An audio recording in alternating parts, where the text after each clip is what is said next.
Zambali bamututeka guddeyo. Kati Zambali yakoze eki? Sibayi kyatuse ku Zambali. Naye Zambali yetaaga agule enkoko agindeetere nga bukyali. Osooka omusomese? Kubanga Zambali agwa mu kino kyennyini. Zambali agwa mu kino?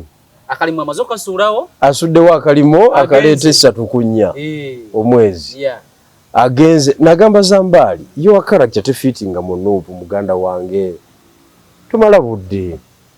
Agala funa kaya. Ekyokubiri ani godfather wo. Akuyingiza ani? Namboze taina kyatambuza wali. Taina? Yayingiza Namboze naye akwata bisubi naye alwana bibye. Alwana okulaba naye asiga. Awonawo. Kati tayinza kuleeta n'akuggusa. Awo abantu abali baggusa abantu twaliwo batono nnyo. Kati nza onagusa ababaka 10 15 naye wali w'amaanyi.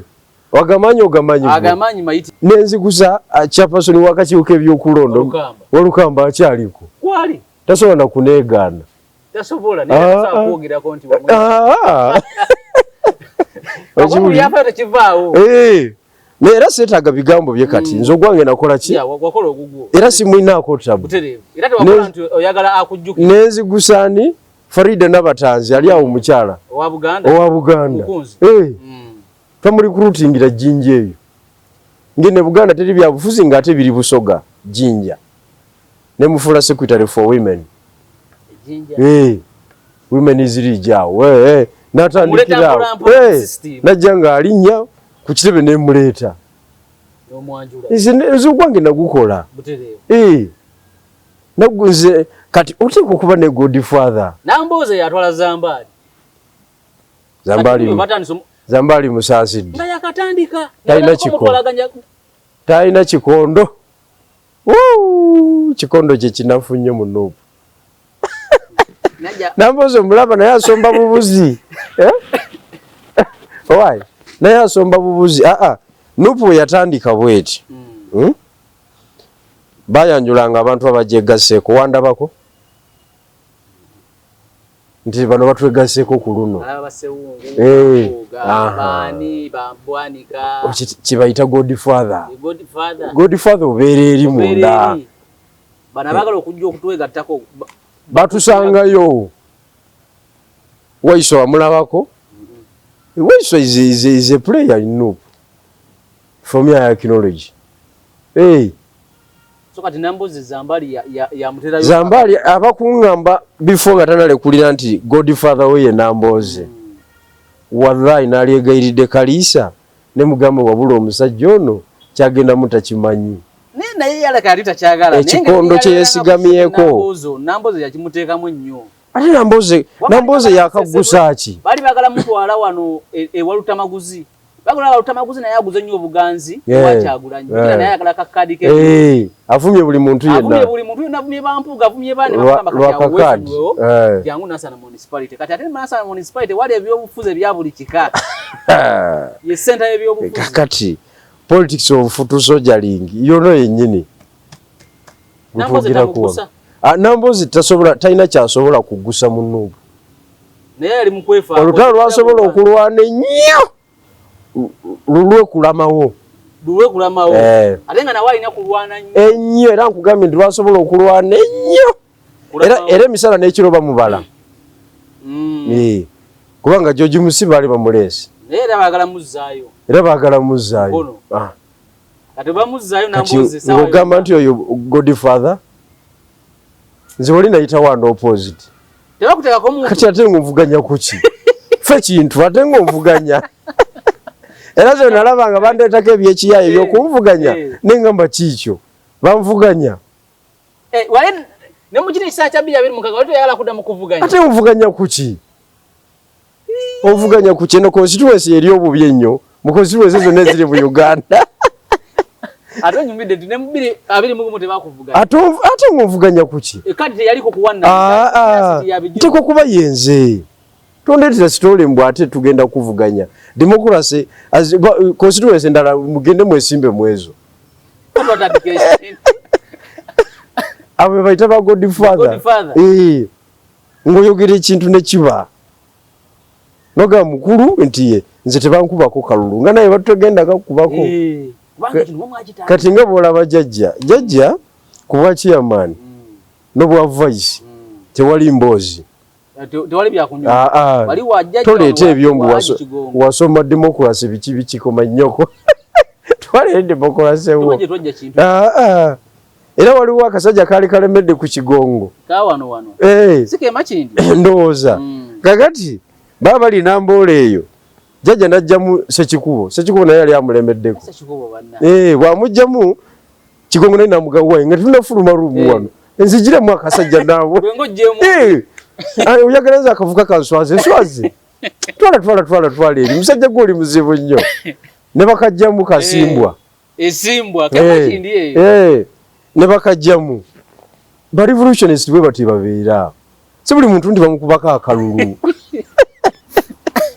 okitegedde kakati bano abatabayi byabufuzi era nze kasa nalabanga bizeemu ebyo nga mu kibiina nafuye bankubye ne bantuusa ku levo ey'okundeetako omuntu anvuganye nga nnakuvaawo nze ndi mulwanyi kati mbeerawo nga siri shuwa nze ndi mulwanyi nze obudde bwe nawaayo tutandika olutalo ate oyagala bubalamu ki oyogera nga eri tumwini revolution bwetyo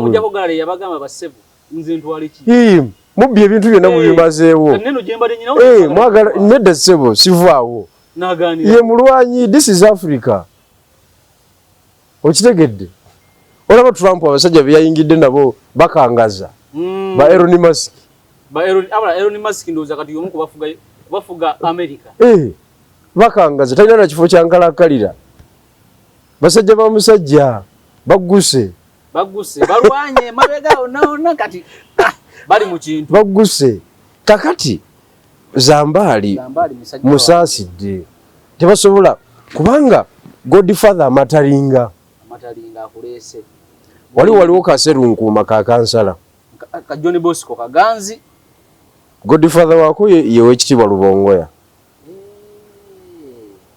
owekitiibwa Lubongoya asalawo ebitundu 6 ku buli 100 kati ng'ogenda mu eyo contestation waliwo incumbent ekisinga okunsesa era bannaye Museveni ono atufuze nnyo akavuyo akali mu Buganda it's as if Buganda tetwagiwangula constituency eziri mu kuwoomingirwamu abantu it's as if ziri mu BNRM bevuganya bokka n'otunuulira such kind of leadership and command mu revolution era nze ow'ekitiibwa Kyaggwe nali mugambye mu kiseera ekyo abantu tuwambye wonna tuwambyewo tuwewo chance at least 10 years uninterrupted tutowe fatuwa nti tewali kuvuganya tuwambyewo tulumbye ebifo birala oli alina kaadi nekati mwevuganya kakati Wakayima eyo nayo eryefujo lyonna ligenda Wakayima ye incumbent wanupu mufu yalya takoledde bantu kiki okwagala okumuteekako eyo embeera module eyo era nga mugamba mutwala Museveni wano twali tulina okulimitingawo for 10 years okujjako constituency ng'oli buli muntu akiraba nti yemulemeredde netumulyoka tumukolako replacement kubanga oleeta confusion mu lutalo abantu balwanira fulaga focus nedda ku ekyo kati Kyagulanyi talina budde bugenda ggulu agenda kubeera mu kutawuluza ntalo za wano n'ekitebe bajja kyokya Joyce Bagala bamuleseeko akakazi kazannya bena Uganda kati kali awo kalina tempaze gye kanoonya mpola bonna be baleese wa Joyce Bagala ekituufu kiri nti tebamaakinga naye abasinga abakulira wala naye bakulaga nti bamulipulesinga tebagala kuddamu wasfulaga kakati olutalo olw'okutwala jjajja luba teruliiwo kakati onzijukiza kubanga document eno tugenda gikola leero ne ku Friday Monday next week ngenda komawo ne algorithm power capture algorithm of power capture okiregedde njiddiremu abantu bagitegeere bulungi waliwo abatagira bakwolu ate nga kati batandise okugoberera omukutu bategeere bulungi nnyo steps ezigobererwa mu kuwangula omulabe. Bano bannange bonna nga bwe mbalaba tebazimanyi kubanga balwana naani? Woba oli mityana ng'olwana n'oyo omukyalo omulungirungi oyo ani baagala Joyce, oba olwana naani? Oba olwana Museveni? Kakati wano tukugamba nti bano abavumi bonna abavumye nti since their rise on the political scene their actions have not been condemned by the leaders they represent. Tewaliwo omukulembeze yali avuddeyo kuvumirira bikolwa bya kuvuma, naye ebikolwa eby'okuvuma kambabuulire baganda bange tebijjaako Museveni. Tebisobola, nze nkubuulira politics wa bibalo nnyo kubala. Yere ebbaluwa atalaba ebbaluwa eri eya Obote gyawanga kubala.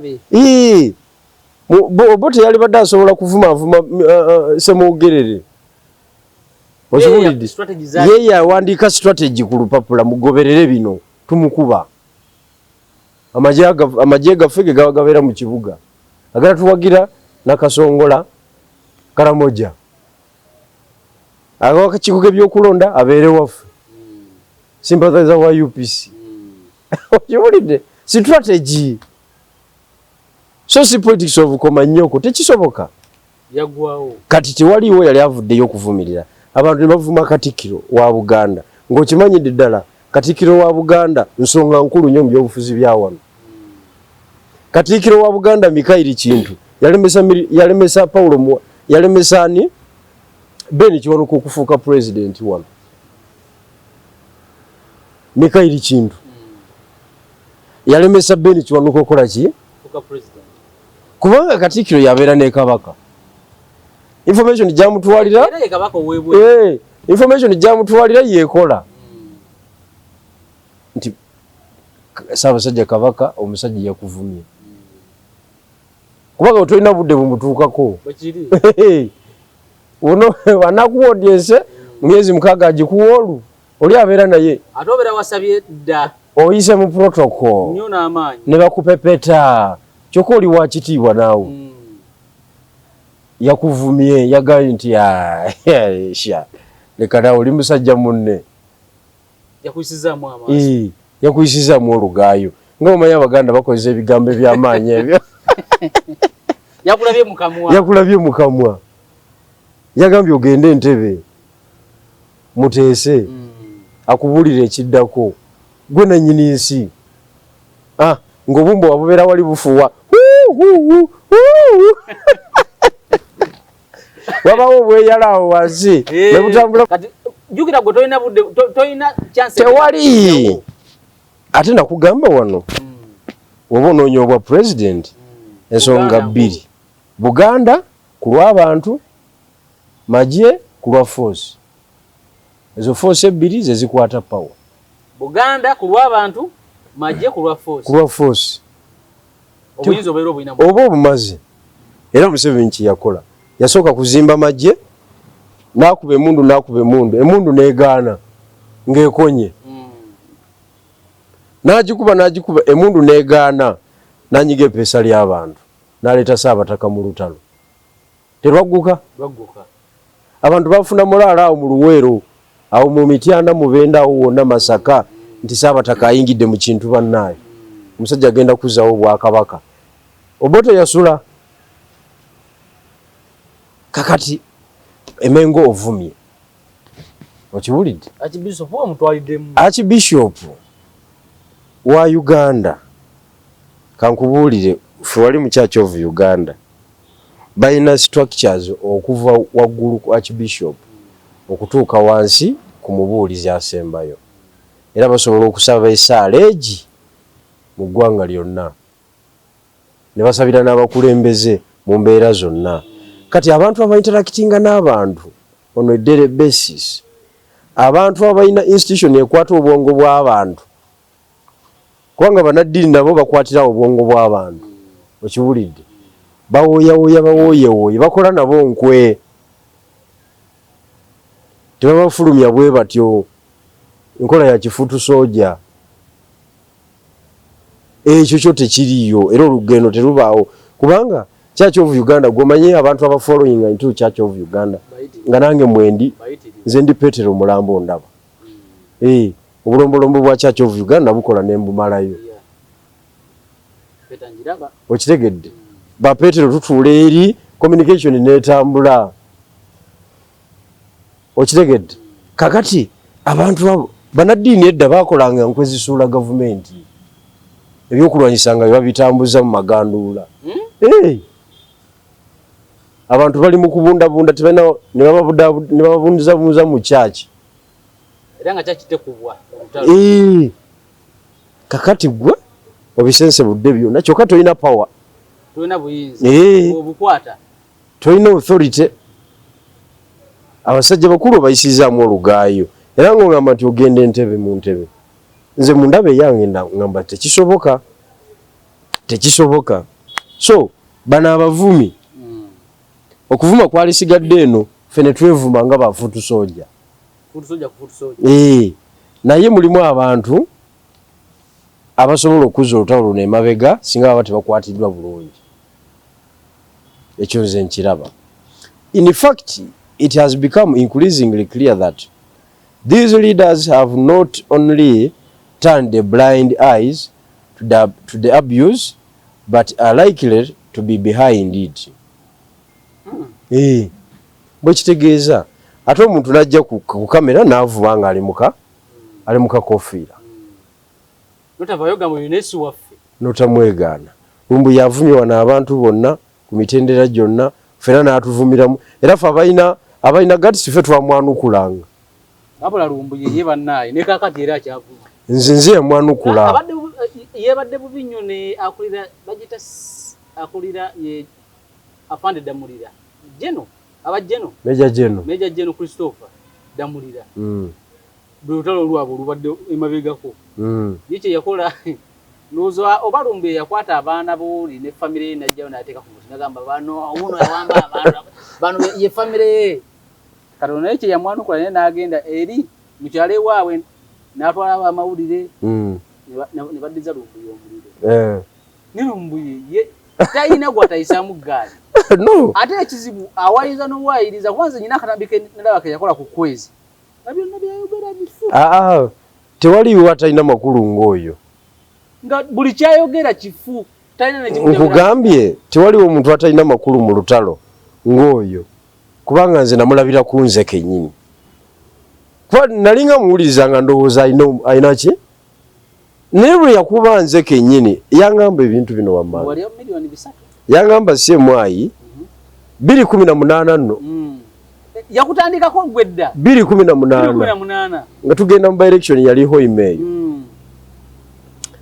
nangamba semwayi yampa $1,800,000 mu kiseera ekyo nkwata abavuka 24 mu bana batwala e Tanzania batweninga obuyeekera bakomewo wano bakole ki balayire nti bakoze ki nti babadde bayeekera kakati Kyagulanyi yabasindikayo kati basyalinga affidavit ezo aleme kwesimbawo kuba president nga alina treason cases nze yabatwala kwegamba ngaali kunze kennyini kwegamba ayogera ekigambo kyesifunangako na mu bwongo bwange tinakikola nangamba nti ndi Munyarwanda siri Munyarwanda okiwulidde ndi musajja w'ebusoga nagamba nina ennyumba nnya buli kuba erifuluma ekibuga Kampala nsula mu muzigo Makindye kumasaka road oyinako mbera buli kuba ninako omukazi kakati waba yalimba ku olwo dirwayogera amazima so kakati naye waliwo yali amukonda emizi atewali bamuyitira na teacher atenda abagundu ashe yalinganyo ne posti zoyo musajja w'ebusuga muwanguzi anti muwanguzi administrator ku page yo yalumbuye musajja we nnyo kati oyo muwanguzi bwe yali ayagala okola ki ombwa alwana kati alwana nze nveewo yaddewo kati yakozesanga lumbuye nkubira omusajja ono bwe bityo naye ng'olaba tewali kigenda mu maaso bunanfusi bwerere na butamanya. These foot soldiers are encouraged to use abusive language until it breaks the spirit of those who oppose them. A method that has become a slogan for their group. They abuse you until when you feel bad. Meaning that bakuvuma paka kuwulira bubi. Era we bakola bo. Kibakola jeno na lweyiso. Yakati nze nganzi eyo strategy yanemo okutegeera in a revolutionary manner yanemo okutegeera okunvuma katugeze oli ku ovuma nze naye nga nina obuyinza nyinza okuwulira obubi tekisana kutwala buyinza nze kyanemo okutegeera kakati nalweyiso mukazi wattu ovumye nalweyiso Lieutenant General nalweyiso soka webuuze osoka kwebuuza oyina nalweyiso mu nkambi yo nalweyiso yabeerera foot soldier level of risk gye yatekinga okugenda mu nsiko level of confidentiality gye yazimba okubeera n'omukulu mu nsiko n'okuvaayo paka kati ng'akyamuli ku kido confidence gyamulina omuyina. The best you can do in reference to General Nalweyiso kumukozesa nga authority okwencouraginga abalwanyi bo naddala abakyala mulwane nnyo bwetugguka gwe Nalweyiso wange si kumuvuma buvumi kuba alina success story yakuba emundu nekola ki negguka kitegeze ebyokuyiga kuyewe ebiri kyolina okukola oba oli mu lutalo olutuufu mwana bino ebiwala bino byendaba ebyo binakanyebwa ebityo bwe bityo byongere mu maanyi tukube emundu bwe tutuuka e Kampala gwe Nalweyiso wange okibuulidde nti genda ofe n'omuntu kyekyali eruweero tewalingayo kuvuma Milton Obote eruweero ekyabeerangayo ekipindi kye baakubanga tupige bunduki kama tunafika Kampala tunaenda kula kama watajiri tukube mundu urutuke Kampala tugenda kulya nga abagagga nga bye bigambo byeboogera motivation kuzamu balwanyi maanyi tugenda sula mu hoteli ez'akabi tugenda kuzimba amayumba ag'akabi mugume gavumenti egenda kubeera yammwe mugenda kuddayo musomemu bakadoogo tukube mundu mugenda kukwata ku sente za $, si bye balimu esawa zina bali mu gavumenti era kati bye balimu kati bano balina ne slogan yaabwe nti bana tutandike oba tusimbule oba tulindeko nze temumbulira kiki yakoze asamuka tusimbule tuba tutandikirawo okuvuma ye ngombo yawe oli abuza abane bane tusimbule oba tulindeko temumbulira kiki yakoze tuba tutandikirawo kati awo jjajja yaba yatusibaako akatambaala tubeere ku ekyo era wano tukugamba nti this culture of verbal abuse has caused many sensible Ugandans to question the true intentions of their leaders. Ebigendero by'abakulembeze byebiriwa abakulembera abavuma obuvumi byebiriwa enembeera ereetedde bannayuganda abakyalinamu ku magezi abalowooza okutandika okwebuuza ebigendererwa by'abakulembeze abakulira abavumi kubanga ffe tuba twagala kumanya bwe tumala okuvuma so what next musajja n'ava mu buyinza n'akola atya nze nganzi saakitegeera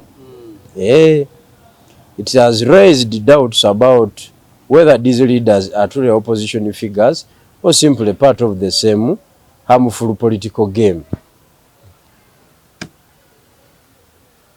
Okitegedde ife ebintu byonna it has raised doubts okubuusabuusa weekuli oba bano opposition ebyaddala kuba otakola kyatuba tuli mu mupiira ne position nze tebamaakinze siri offside bw'ogumpa nteeba n'otagumpa ng'ogunyimye mu bugenderevu oba oli teammate ne timu oba togyagaliza wangula okiwulidde tubadde tugoba golo yetukutula tubakutula abasajja bave ku nte ogunyimye ogubye mu bbali tegeza timu oba togyagaliza oba ofa olinze wekubye owunigolo mu bokisi yo timu zino owunigolo zennyini kivula tukugambye nti it has raised doubts about whether these are true opposition figures or simply they are part of the harmful political game.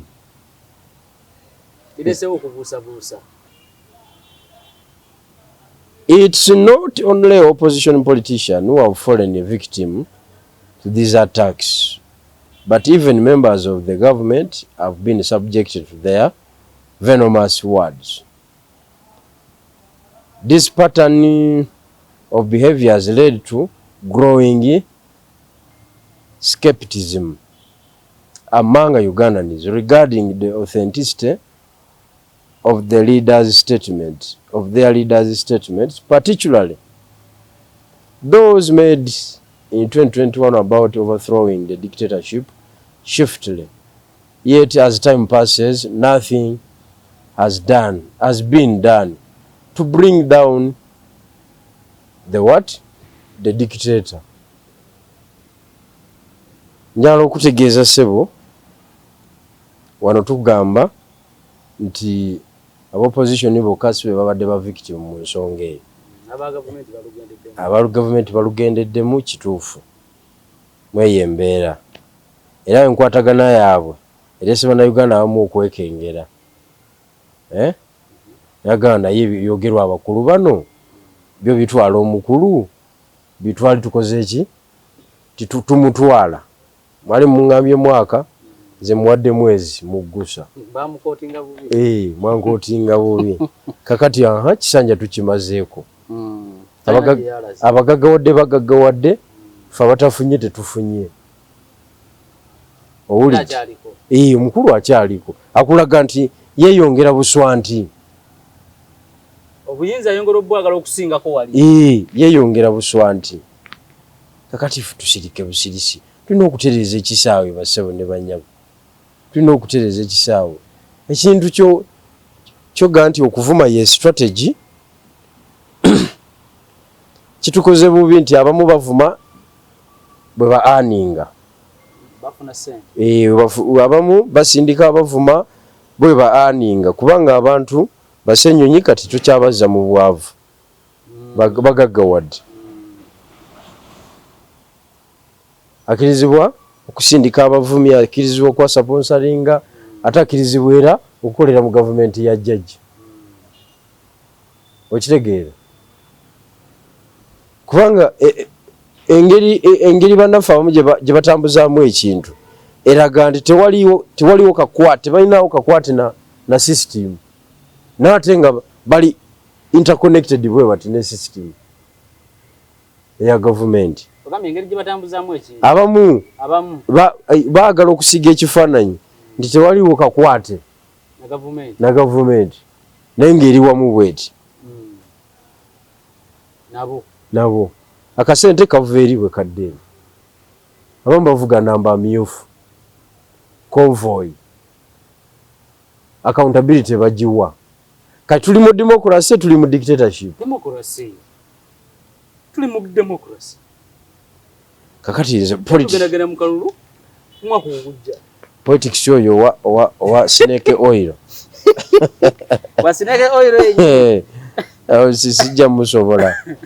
sijja musobola okuwudiisa abantu kakati ano tokugamba nti Uganda now faces a sad truth.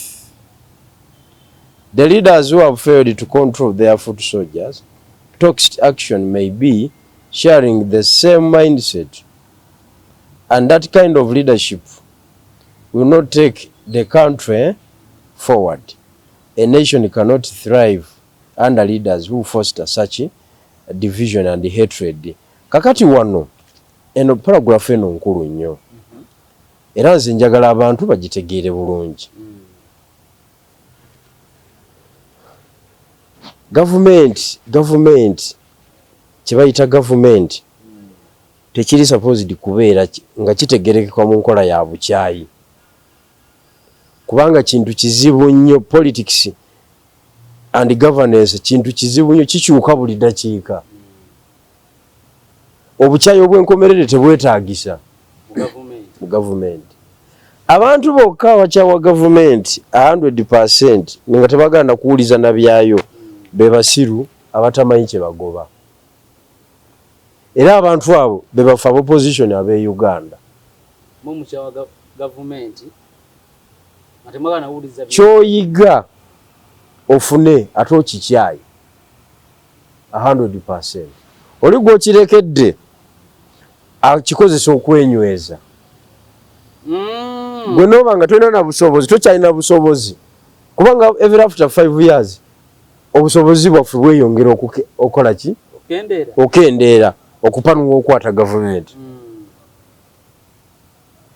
Eno ensonga yakolebwa Dr. Besigye yagikola. Yatukozesa ensobi gy'otalabanga. Mu bbiri gumu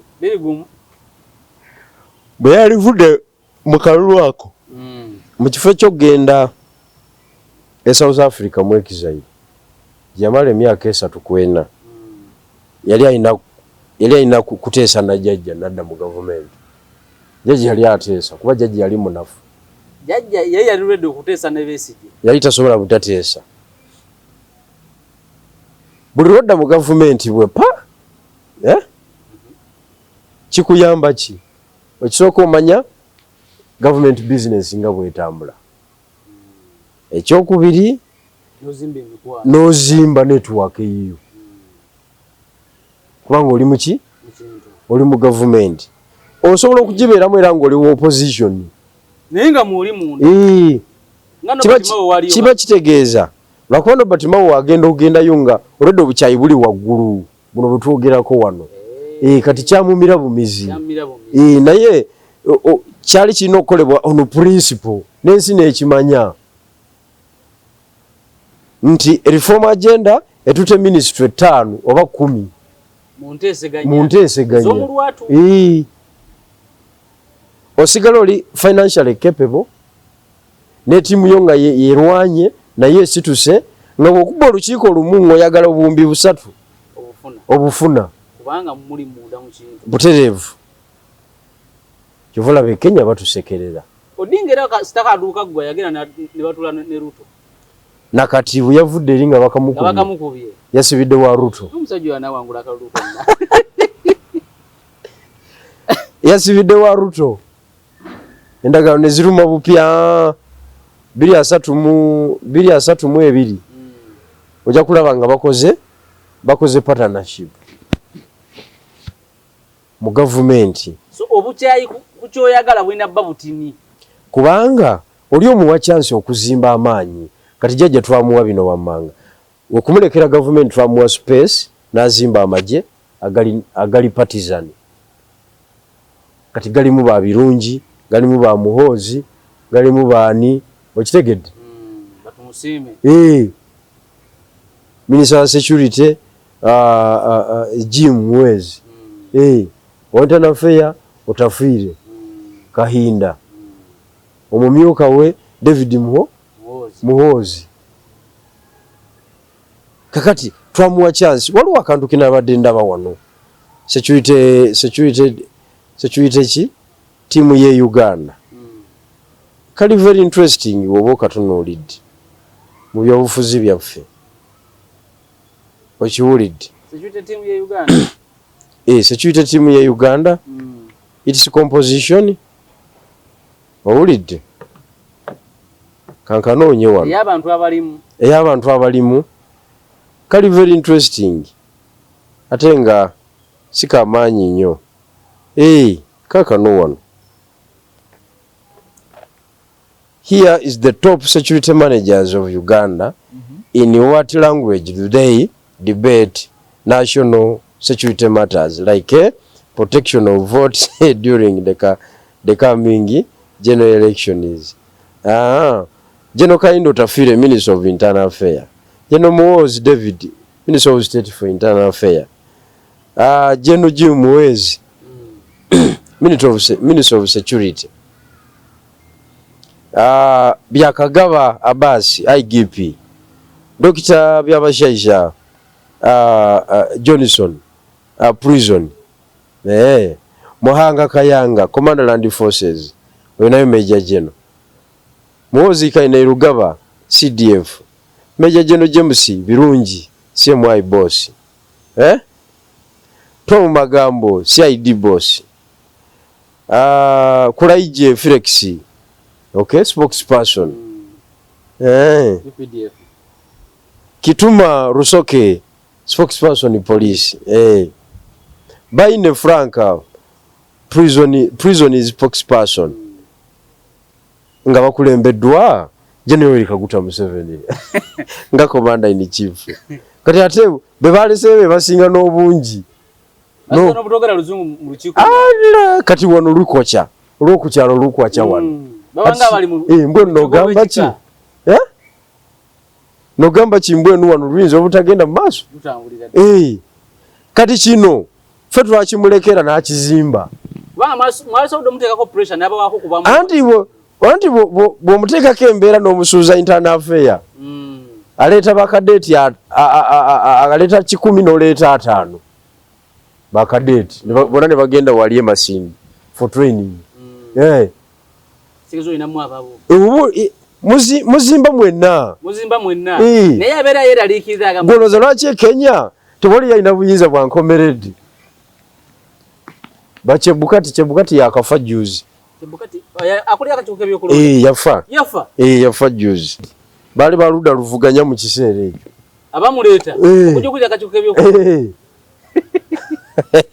Kubanga bwogana tewali kisobola kutambula. Ati kakati tewali kitambula, gavumenti oba ogiremeseza otambula. Ate gwe oli waggulu. Kati ekyo ogw'omukisa twaguwa jjajja kati yazimba poliisi. Mugumu okuva mu 2 gumu. Okuva 2 gumu. Kati General Museveni kiyakolera ddala n'aleeta Kayihura. Kale Kayihura. Emyaka 13 giyamala yazimba system ya police. Kubanga police eri very fundamental mu bintu bino. Kubanga ediringa n'omuntu direct.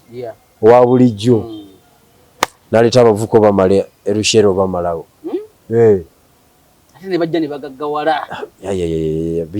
Bonna be DPC beye wafe mu byalo weyo yonna. Okitegedde. Nsobi yaffe. Nsobi yamu. Kumulekera space yonna. Twamulekera space yonna. Yonna nno nga tewaliwo kye tugamba. Amagye n'agazimba gaago. System ya government yonna yiyo. Parliament yiyo. Ajiina. Judiciary abalamuzi bali aba DP abamalamu kati ataddemu bakada judge. Era kati agenda assembly okufulumyani Owinyi Dolo. Kati system eddakaawo yabamugemereirwe. Abo eyo yonna iyo system ye NRM. Abagezako wakana bali mu ekizairo sache. Olwo mulamuzi omulala bagamba naye yadduka mu ekizairo n'agenda okusoma. Ate kati bamuteekako omusango gwakukusa mwana. Kati gwawerene mbana gwo oba yesebutinde ali Bungereza eyo. Mbu yali akukusa omwana. Kati kitegeeza n'abagezako okuleeta endowooza zaabwe ku mmeeza nga zaawukana eza jjajja. Nabo bennyini ekintu bakidduseemu. Kubanga jjajja twamulekera system n'agifuga bwomu. Ndi nga tuli mu byakuvuma. Nika kati bikyagenda mu maaso. So the strategy of using abusive language, they applying mu politics. era njagala okutegeeza abalabi b'omukutu guno nti strategy y'okuvuma mwena abavumye bishop, mwena abavuma Katikiro, mwena abavuma abantu ab'enjawulo, oli omukyala Major General Lweiso, kyemuliko temukitegeera. Obunyivu bwe buli tetuganye, naye obunyivu babukozesa batya? Ekisooka buli lwovuma okakkana. Okakkana mu mutima. Obusungu bukakkana. Nogakasi kiringa bono ogenda ku radio n'ofuumula ebigambo n'omaliriza nodda ewaka newebaka nogaha ne bakugamba nti naye wayogedde, wavumye omusajja bannaye okakkana. Gonza jjajja lwaki takwata bamuvuma? Ffe tuvumye jjajja muganda wange. Naye wamuvumako jjajja? Wano waliwo yavumye jjajja wano. Ffe batuyoolayoola dda naawe oba wakava mu radio bwe pa ne bakuyoolera ku madaala wennyini. Bano nawe basaaga busaazi. Wakava mu studio booti ne bakuyoola. Ne bakutwala. Emyezi egyo ng'oli munda. Eje emisango nagyo gibaddeko nga okuvuma jjajja? Nina emisango 40 mwena. Mulimu egy'okuvuma jjajja, egy'okuvuma Janet, egy'okuvuma Sale, kati kasabira bantu tebikola n'ogamba kati eyo strategy tebiriyo, tebakulimba. Ekisooka okakkana obusungu, ekyobulabe nnyo ekikirimu okakkana. Ate kati bino eby'ennaku zino bw'olaba akatambi nga katambudde kaliko comments nyingi, kaliko likes nyingi, kalina viewership nyingi, ng'ogamba namukubye ng'ogenda olira kisinga, kumbe gwe wakubye akyali Ntebe mu State House. Kyabulabe nnyo. So kakati mwene embeera nze nkugamba nti obukyayo obwo bwe twateekawo ffe tufiirwa. Ffe tufiirwa. Siganye obusungu bwe buli. Musajja aluddeko tetuganye, ffena tetukyagala, ffena tunenyezebwa, okiwulidde. Naye strategy y'okumuvuma obuvumi tetuggusa. Kati wano tukugamba nti Ugandans have become increasingly aware of the way opposition is working with the government. Bannayuganda batandise okitegeera ekyo. Waliwo akakwate wakati w'oludda oluvuganya ne gavumenti weekali, kubanga okwetabula kuva ku ki? Ani akufunamu? Self destruction ani agifunamu? Kati waliwo sober minds ezitwala bagamba naye bano bazanyira oli. Ono munnawe gwe bakubye bwe bati abakoze eki? Kati bw'obuuza Nuupu ekigigobesa bigirwa Moses kiki? Yali akoze eki? Obuvunaana bwa Kyabazinga, obwa Kyabazinga bwali bucomplaininzeeko. Kyabazinga simulaba. Lwaki osinziira ku ebyo? Gamba bugambi nti omusajja wali tomwagala. Ng'olina omufulumya. Omuttire mu ki? Omuttire mu magulu ng'azaalibwa. Kinagaana. Nnyo. Nti otumusudde mu political limbo. Era Weso yagamba aba-NBS bamutunuzamu omuzindaalo abeeko byayogera ku nsonga ya ERP. N'agamba leka abafu beebake. We don't want to talk about the dead people. Leave the dead people to rest. Yenga amanyi nti ndi mufu mu ndaba ye. Naye tunaagenda okumaliriza nga Weso ankuba akamba. Nga nkuba akamba kubanga nze muganda wange. Nze muwe ekitiibwa muganda wange sobola mukyawo. Simulinaako mpala naye alubeerera kubanga nkimanyi tuli mu nsonga za ggwanga. Zino ensonga si za kika, ensonga si za buntu, ensonga za ggwanga zitusinga obunene. Therefore tudisagreeing olwaleero tusobola okukwatagana enkya. Mubanga musobola kutwala ggwanga mu maaso. Kyekyo kyennyini. Kakati ever since the introduction of my idea of regional political empowerment, which advocates for the opposition to bring a single presidential candidate in 2026 general election. The opposition has remained silent. Kakati nakalulu Kawempe kakano twakagenzeemu nga nako unity eganye single MP candidate aganye mu constituency y'opposition. Siga nti constituency badde ye NRM nti buli muntu alwana agitwale naye badde yani y'opposition yanunulwa dda. Can you fail to agree ne mu nsonga eriko formula bwetyo? Mulemereddwa kati okwogerezanya kuno kulina kulemberwani mutuufu Nuupu yalina okukulembera ng'eyogerezanya n'ebintu ebibiina ebirala. In the case of Kawempe South, Kawempe North yali alina okutuwandiikira amabaluwa ffenna mwenna wadde togenda kusimbawo mubaka. Ekisooka ng'etutegeeza nti constituency ebadde yaayo. Ekyokubiri ng'esaba ebibiina bireme kuleeta ba candidate. Ekyokusatu ng'esaba obuwagizi obw'ebibiina. Okitegedde? Newankubadde nga Nuupu yagenze yokka era neekubalaala abantu ne bakuŋŋaana. Ekifaananyi era kibulamu. Kyalinyumya nnyo ng'abakulira ebibiina bonna bali ku katuuti kamu. Ekifaananyi era kibulamu. Kubanga nabo balina gye bakuba enkuŋŋaana ez'amaanyi naawe gy'otoogerera.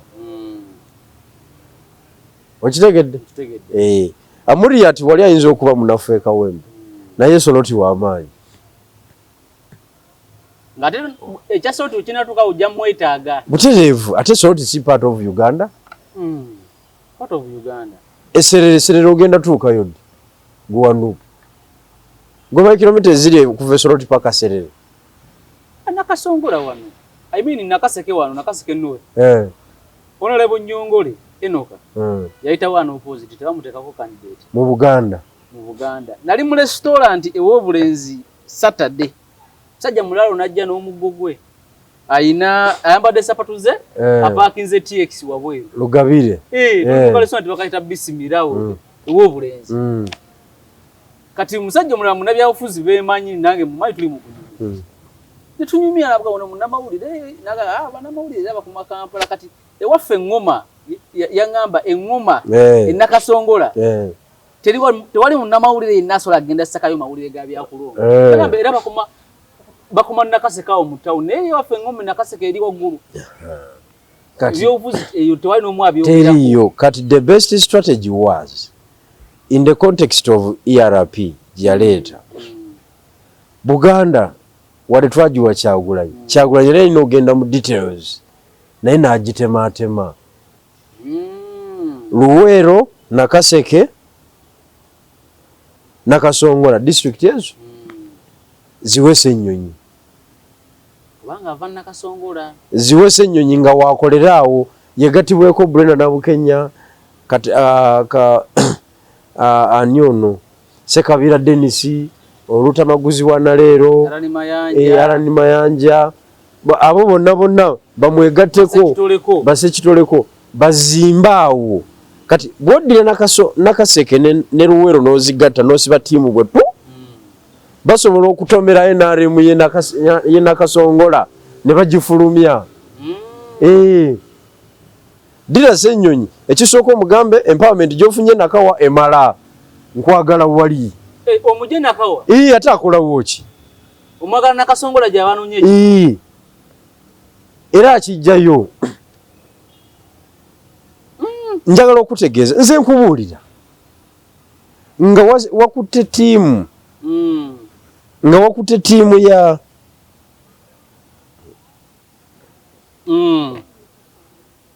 wangi banagijjawo eyo opozinzemu nsoko opozingemu anodi badde Nakaseke Nakasongola Luweero bacoordinating awo kubanga tuli mu kusimplifyinga mulimu. Wobona onaawangula Buganda yonna nga NUP olina okutemaatemamu bwotyo nti ddira Nakasongola Nakaseke Luweero ogambe Ssennyonyi gwe tiimu leader Gogeno bakulembera. Ababaka baawo bonna mbagala. Nze nzija kuba musumaali gusembayo. Senyonyi talina Rooro Masaka. Talina kyagenda kwogerayo. Masaka ayonoona bwonoonyi. Yayonoona. Talina Rooro. Talina Rooro Mukono. Kati Mukono mukwase abalwanyi baayo. Mukono. Ogambe nti Nambooze gwe tiimu kapiteeni. Omyukibwa George Musisi anti omwagala nnyo. Wali talina constituency. Mulima Mayoni, Nabukeera Aniifa. Mulima Mayoni ndudde n'omuwuliza bannaawe. Mwali bamukuba mujeekaawo ennaku ezo. Yakadde engulu. Bamujjako bwa Shadow Minister. Oba internal affair. N'akomaawo. Kakati n'omanya nti eyo Greater Mukono, Kayunga, Buyikwe, olinayo ttiimu eriformiddewo egenda okugyayo akalulu. Gw'ojja kukuba musumaali gusembayo. Okitegedde? Olina n'okubalekera Rooro ya candidate selection. N'otabiyingiramu. Ani anafuna fulaga? Obukyayi bubeere eyo wansi. Gwosigala oli kiriya. Buleke utabeere ntiyagula nyanyima kaadi akasajja ako. Ne kanyima kaadi. Bwe bati bakola ebintu. Naye kakati basalawo kugenda Kifuutu Soja. Kakati ffe tugamba nti they have kept silence ku matter enkulu ennyo. Akabonero akalaga nti balina ejjajja. Having remained silent on my idea of regional political empowerment, I have now realized something is really wrong with the Ugandan opposition. Waliwo ekintu ekitategerekeka kye tunaatera okuzuula. Nga tekigatta. Nga tekigatta. Nga tekigatta. Jjajja ateekwa okuba nga atusinza amaanyi mu ludda luno. Yasetinga peesi ku binaakolebwa. N'okwegatta ne kutulema. Ne kutulema ne Kawempe. Kati Kawempe PPP erete etya candidate. FDC erete candidate e Kawempe. Ebyo byali baddewo singa constituency baddemu opposition. I mean wa NRM nga ye yafa. Tugamba chances are open. Nekati wano wa NUP. N'ekyo ne kigaana bannaayi. Kasajja Fuba nze nsobola nze nyinaama. Anti kakati Kasajja Fuba ng'ate tomalaayo birungo. Kitegeeza okolera oli. Kuba Kasajja Fuba tukumanyi oli munafu. Tobimala. Oli munafu tomala budde. Okitegedde? Kitegeera. So, ndowooza next ku Friday tujja kumalayo document eno. Kyaliko paragraph zaayo. Page esooka weddeyo. Page esooka kumpi tugimaze.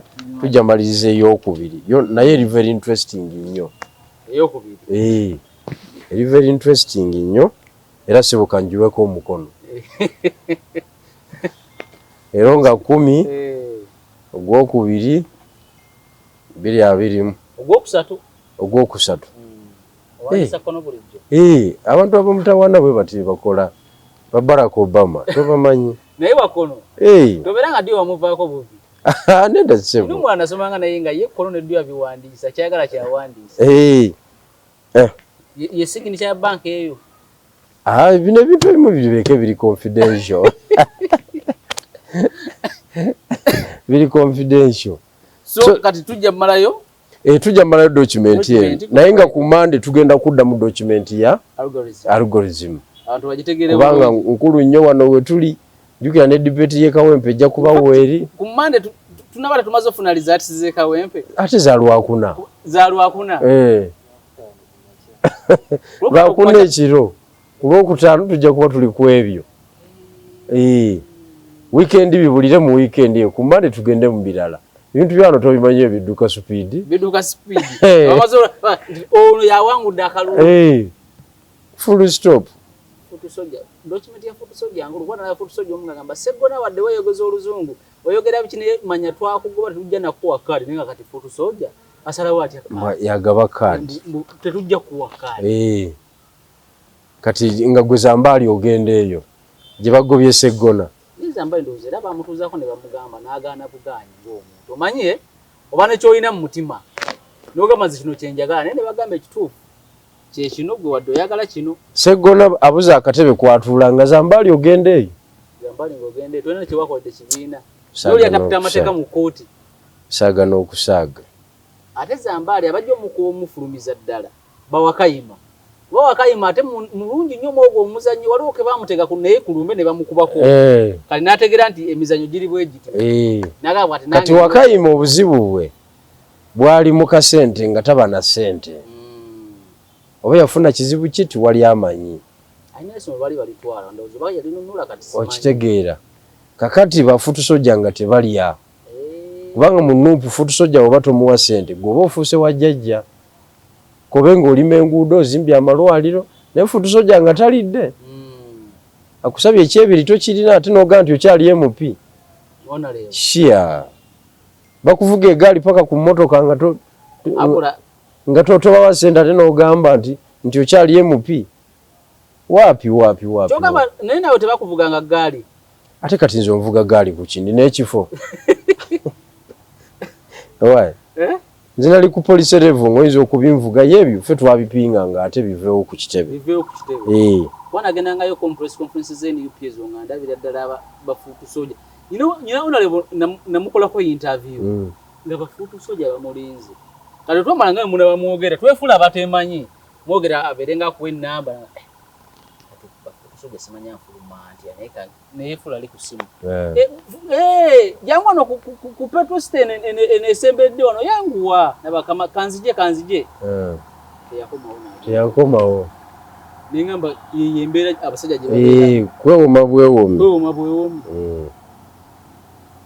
Kale sebo nkutadde.